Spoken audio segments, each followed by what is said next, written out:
Chapter 8. I had always a strong impulse that I should sometime recover my liberty, though it was impossible to conjecture by what means, or to form any project with the least hope of succeeding. The ship in which I sailed was the first ever known to be driven within sight of that coast, and the king had given strict orders that if at any time another appeared, it should be taken ashore, and with all its crew and passengers brought in a tumbril to Lorbrulgrud. He was strongly bent to get me a woman of my own size, by whom I might propagate the breed, but I think I should rather have died than undergone the disgrace of leaving a posterity to be kept in cages, like tame canary-birds, and perhaps, in time, sold about the kingdom, to persons of quality, for curiosities. I was indeed treated with much kindness. I was the favorite of a great king and queen, and the delight of the whole court, but it was upon such a foot as ill became the dignity of humankind.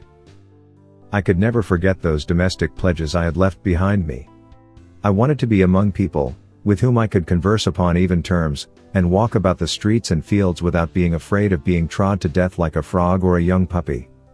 But my deliverance came sooner than I expected, and in a manner not very common, the whole story and circumstances of which I shall faithfully relate.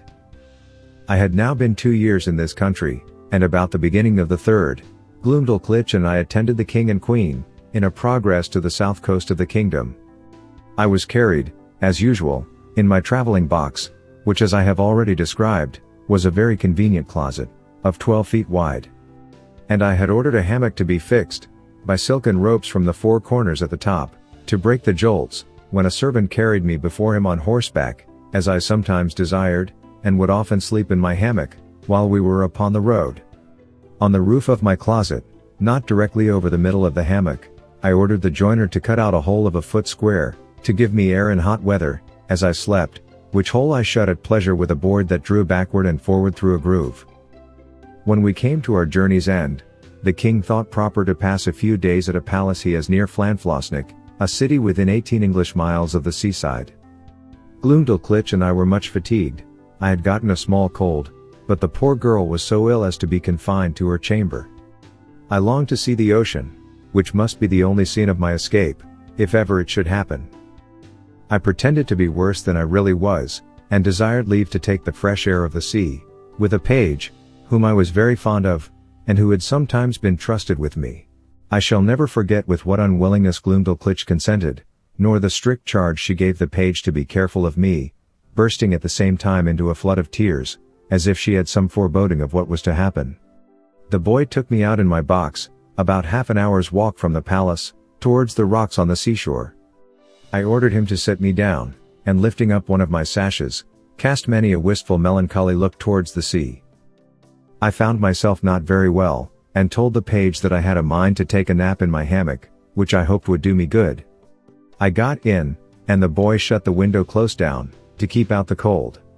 I soon fell asleep, and all I can conjecture is, while I slept, the page, thinking no danger could happen, went among the rocks to look for birds' eggs, having before observed him from my window searching about, and picking up 1 or 2 in the clefts. Be that as it will, I found myself suddenly awaked with a violent pull upon the ring, which was fastened at the top of my box for the conveniency of carriage. I felt my box raised very high in the air, and then borne forward with prodigious speed. The first jolt had like to have shaken me out of my hammock, but afterward the motion was easy enough. I called out several times, as loud as I could raise my voice, but all to no purpose. I looked towards my windows, and could see nothing but the clouds and sky. I heard a noise just over my head, like the clapping of wings, and then began to perceive the wilful condition I was in, that some eagle had got the ring of my box in his beak, with an intent to let it fall on a rock, like a tortoise in a shell, and then pick out my body, and devour it, for the sagacity and smell of this bird enables him to discover his quarry at a great distance, though better concealed than I could be within a 2-inch board.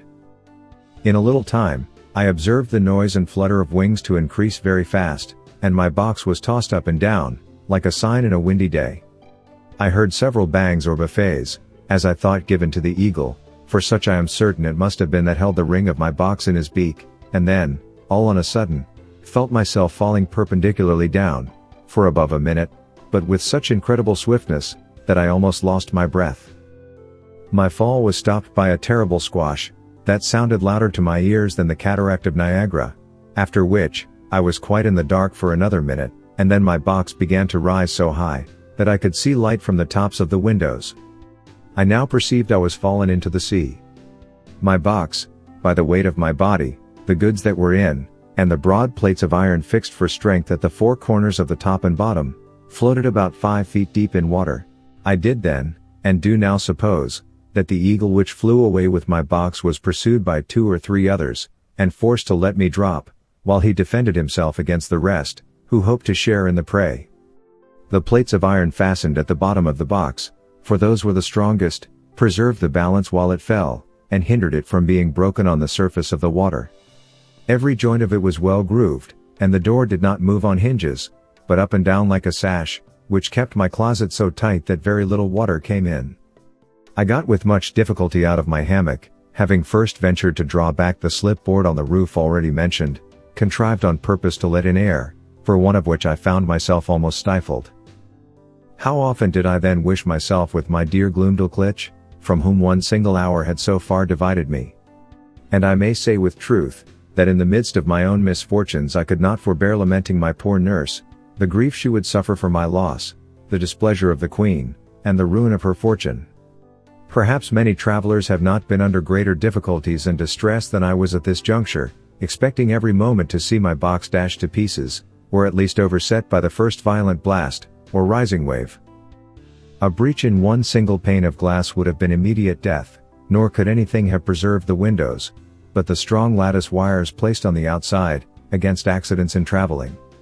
I saw the water ooze in its several crannies, although the leaks were not considerable, and I endeavored to stop them as well as I could.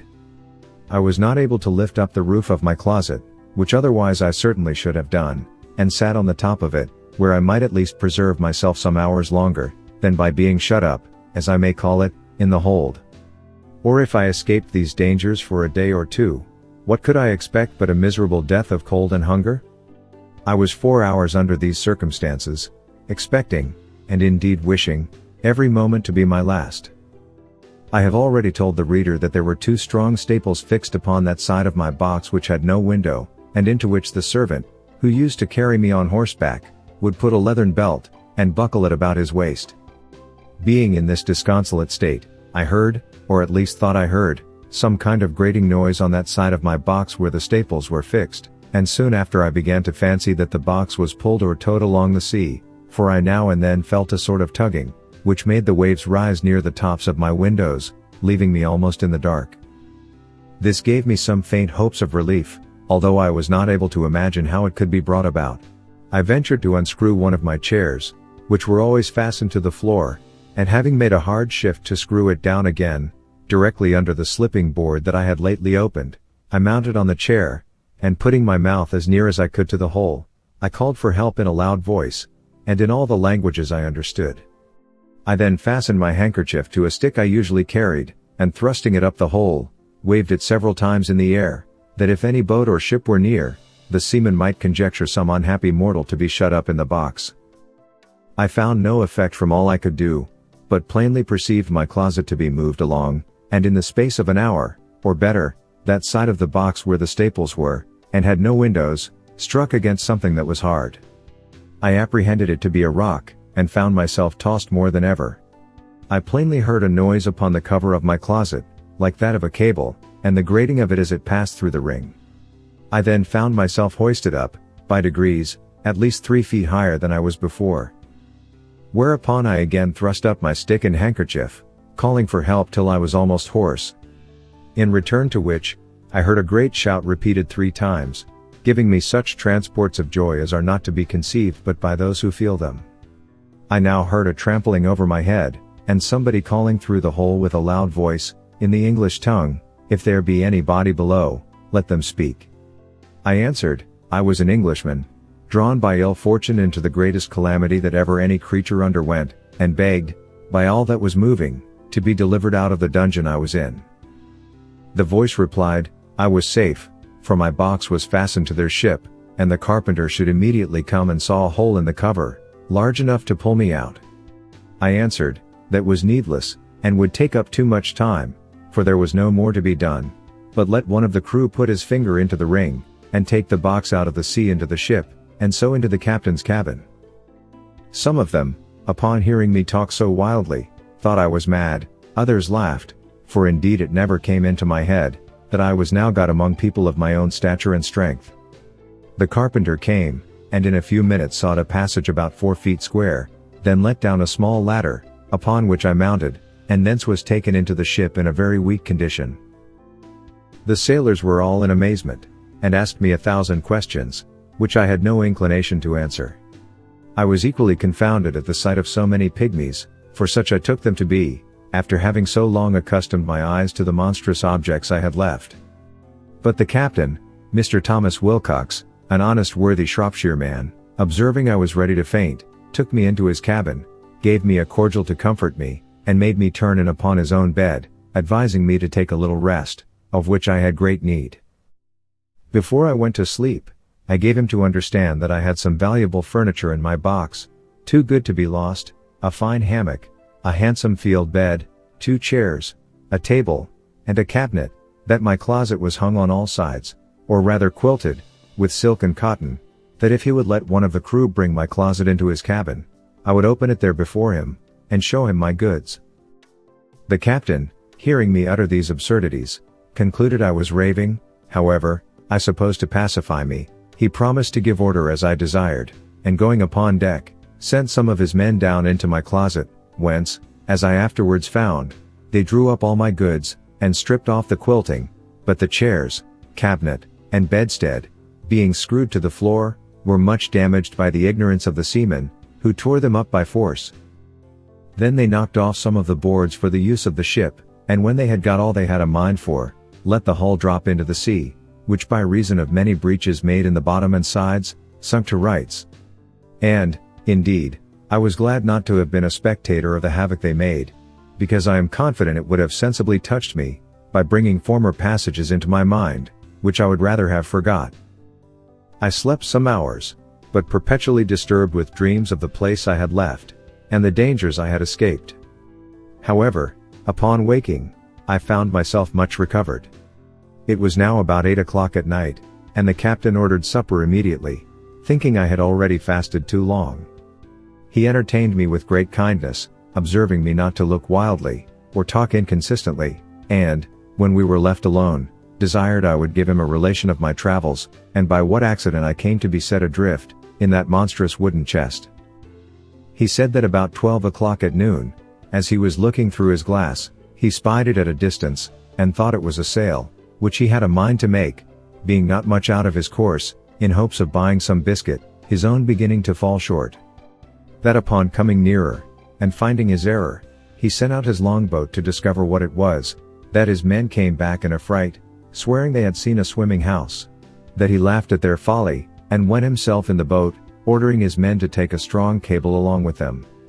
That the weather being calm, he rowed round me several times, observed my windows and wire lattices that defended them.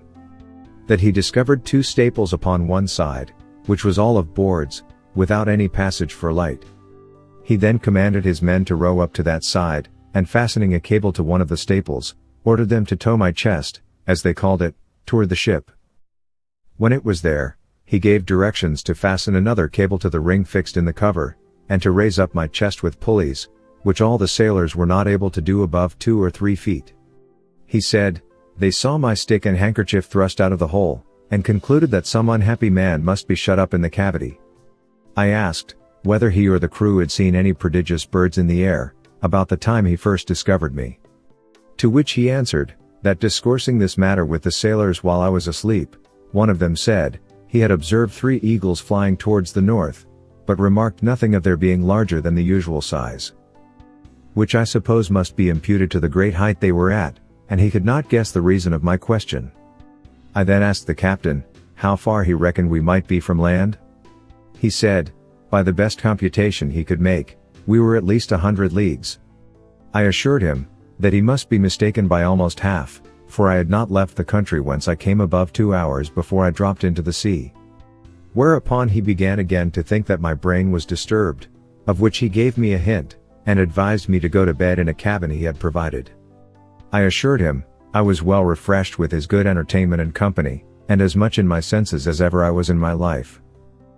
He then grew serious, and desired to ask me freely, whether I were not troubled in my mind by the consciousness of some enormous crime, for which I was punished, at the command of some prince, by exposing me in that chest, as great criminals, in other countries, have been forced to sea in a leaky vessel, without provisions, for although he should be sorry to have taken so ill a man into his ship, yet he would engage his word to set me safe ashore, in the first port where we arrived. He added, that his suspicions were much increased by some very absurd speeches I had delivered at first to his sailors, and afterwards to himself, in relation to my closet or chest, as well as by my odd looks and behavior while I was at supper. I begged his patience to hear me tell my story, which I faithfully did, from the last time I left England, to the moment he first discovered me. And, as truth always forces its way into rational minds, so this honest worthy gentleman, who had some tincture of learning, and very good sense, was immediately convinced of my candor and veracity. But further to confirm all I had said, I entreated him to give order that my cabinet should be brought, of which I had the key in my pocket, for he had already informed me how the seamen disposed of my closet. I opened it in his own presence, and showed him the small collection of rarities I made in the country from which I had been so strangely delivered. There was the comb I had contrived out of the stumps of the king's beard, and another of the same materials, but fixed into a paring of Her Majesty's thumbnail, which served for the back.